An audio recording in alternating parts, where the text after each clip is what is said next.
What happens when the person meant to enforce the law is accused of secretly working with criminals? In a shocking twist that has left South African questioning everything, a police sergeant is now at the center of a growing storm. Search warrants, explosive testimony, and allegations that go far deeper than anyone expected. This is the story of Fannie Nkosi and why this case could expose something much bigger than just one man. All from the family who was saying that he must not talk to the media houses. They don't want the media houses outside their house here. But from what I see inside there with my naked eyes, we are unable to give you a picture. There are about 3 police vehicles inside, and I have spotted some of the police officers there, and also some are wearing some forensic overalls, and we understand that they are continuing inside to search the house. And from what I heard also is that Fannie Nkosi has now been handcuffed. We are not sure as to whether he will be apprehended, but we will hear from the South African Police Service spokesperson Madlanga Commission when she arrives here. We understand that she is on her way. Fannie Nkosi, a very prominent figure that appeared before the Madlanga Commission, as you correctly indicated on your intro, that he was there for several days, and he had revealed a lot that really shocked the South Africans. To understand this story, we need to start with the man at the center of it all.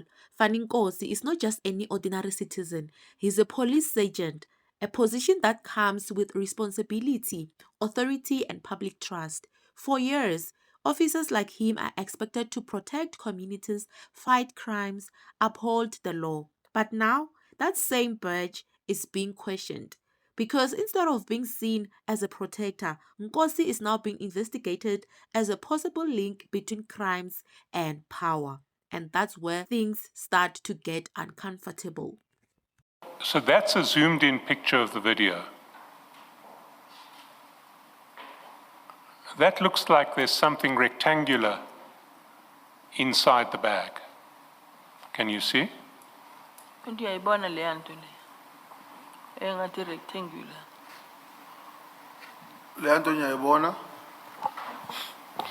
Now, would that be consistent with a pair of gloves, some t-shirts, and a helmet shield? That's correct. How? Because if I was the one who was saving them, that's why I know those are gloves, t-shirt, and a shield. But there's...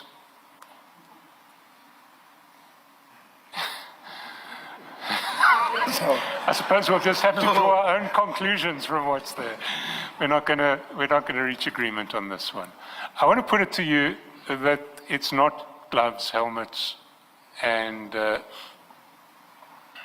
t-shirts in there. That there is a fairly sharp rectangular shape that's inside that bag. And the question I have to ask is, why would you say you were collecting gloves, helmets, gloves, a helmet, t-shirts, when the bag doesn't look like that's what you're collecting? When your statement says that you returned them to Harley-Davidson and you now say you didn't, what is it that you're trying to hide? That's the question I have to ask. Do you want to... Imagine the person sworn to protect you, secretly working with criminals. How would you feel? That's exactly what South Africa is questioning right now after shocking allegations against Sergeant Fannie Nkosi, known figure in controversial investigations, recently thrust into the spotlight after appearing before the Madlanga Commission of Inquiry. Fannie Nkosi testified for 6 days, accused of being uncooperative, possibly misleading investigators, faced intense questioning. Was he hiding something or protecting someone? He was allegedly acting as a middleman. He was connecting crime bosses, government officials, and that raises serious questions.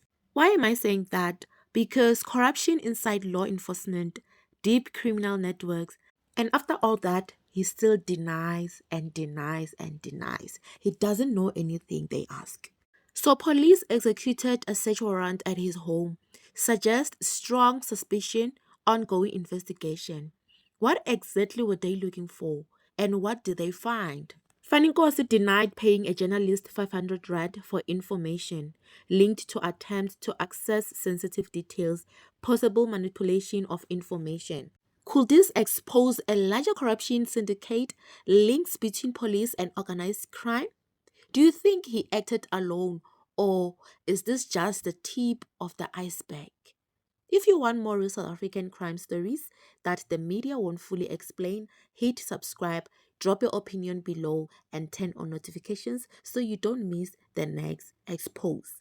This is True Crime with Nsuku's Full Tale, and see you on the next case.